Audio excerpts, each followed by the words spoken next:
Good afternoon, welcome back to my YouTube channel. আজকে আমরা বাড়ি চলে যাচ্ছি, মানে আমি ব্যাঙ্গালোরে যাচ্ছি আর কি। একটু পরেই বেরিয়ে যাব। তার আগে আমি আমার দিদির হোম ট্যুর দিয়ে নিই তোমাদের সাথে। চলো চলো তোমাদের দেখাই। এটা কিন্তু একটা ফ্ল্যাট বাড়ি, হ্যাঁ, দেখে মনে হচ্ছে যেন নিজেদের বাড়ি, তাই না? দেখো দিদির ব্যালকনিটা কত বড়, পুরো লম্বা করে ব্যালকনিটা। আর পাশে দেখো আম গাছটা দেখা যাচ্ছে। এই আম গাছটাতে নাকি সারা বছর আম হয়। তা আমি দিদিকে জিজ্ঞেস করলাম, তো আচ্ছা দিদি, তোমাদের এই যে এই আম গাছে এত আম হয়ে আছে, সারা বছর ধরে আছে, কেউ পারে না?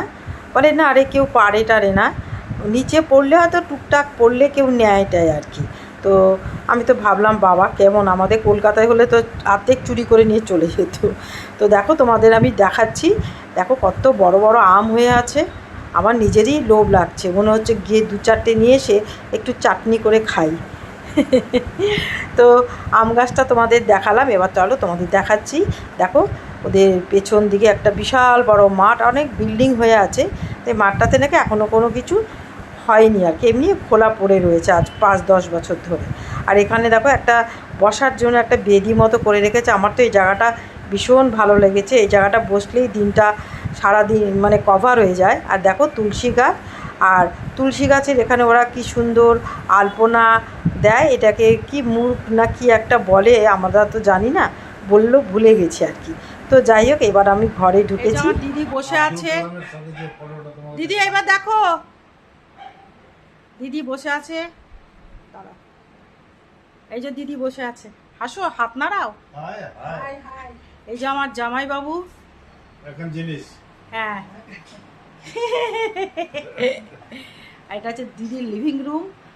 এই দেখো ওপরে শোকেসে ওদের সব, ওরা সব পেয়েছে, নাতিরা সব, নাতনি নেই, নাতিরা পেয়েছে। আর এখানে আমার বোনও বসে আছে, আমরা ওয়েট করছি বেরিয়ে যাবো বলে। আর দাঁড়া, বার করো, আমি দেখিয়ে দিচ্ছি। তো আর এখানে হচ্ছে দিদির একটা 3 বেডরুম, এই একটা বেডরুম দেখতে পাচ্ছ তো। আমারই এখানে থাকতে ইচ্ছা করছে, জানো তো, আমার এখন আর উঁচু নিচু উপর নিচ করতে ভালো লাগে না। এটা হচ্ছে ডাইনিং হল, আর এই যে পাশে হচ্ছে বাথরুম। আর এখানে আরেকটা তোমাদের এখান থেকেই যতটা পাচ্ছি দেখাচ্ছি, এটা হচ্ছে আরেকটা মাস্টার বেডরুম। তো এখানে কেউ থাকে না, সেই জন্য ওটা একটা স্টোরের মতো হয়ে গেছে। আর দেখো ডাইনিংয়ের পাশেই দেখো একটা উইন্ডো মতো করা রয়েছে, যে খাবার দাবারগুলো এখান থেকে পাস করার জন্য। আর চলো কিচেনটা দেখাচ্ছি, চলো।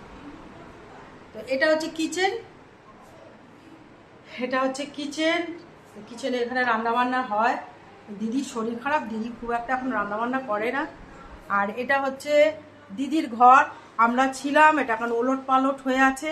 আমরা বেরিয়ে যাওয়ার পর ওরা গোছগাছ করে রেখে দেবে। এটা হচ্ছে দিদির ড্রেসিং টেবিল, দেখতে পাচ্ছ, আমাকেই দেখা যাচ্ছে দিদির ড্রেসিং টেবিল।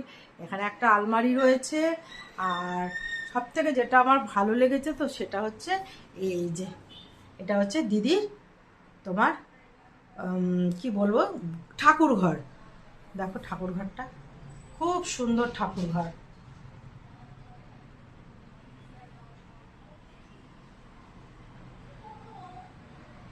এই দেখিয়ে দিলাম তোমাদের। চলো তোমাদের আরেকটা জিনিস দেখাচ্ছি। আমার জামাইবাবু আগে এয়ারফোর্সে চাকরি করতো, এখন রিটায়ার্ড। তা উনি একটা ছবি দেখাচ্ছেন, আর কিছু বলবেন তোমরা দেখো, বলো, বলুন।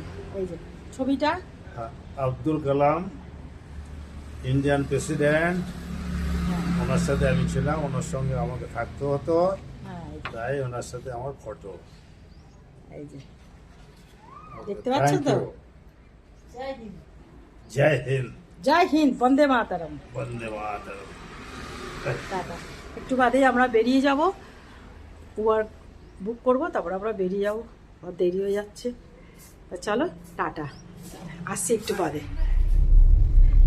আমরা এখন বেরিয়ে গেছি, এখন আমরা উবারে রয়েছি। তো এখন স্টেশনে যাচ্ছি আর কি। আর কি বলবো, মনটা ভীষণই খারাপ লাগছে, এতদিন খুব আনন্দ করেছি। তো এখন যেতে তো হবেই না, কিছু করার নেই। তো চলো স্টেশনে গিয়ে আসছি আবার তোমাদের সাথে কাছে। স্টেশনে বসে আছি। তো আমাদের ট্রেন হলো রাজধানী এক্সপ্রেস, তো এখনও আসেনি। আর আমার ভালোও লাগছে না, মনটা খারাপ লাগছে, সবাইকে ছেড়ে চলে এলাম, ভীষণই খারাপ লাগছে। তার জন্য ভিডিওটা করছি না, এখানেই শেষ করছি। চলো বাই, টাটা।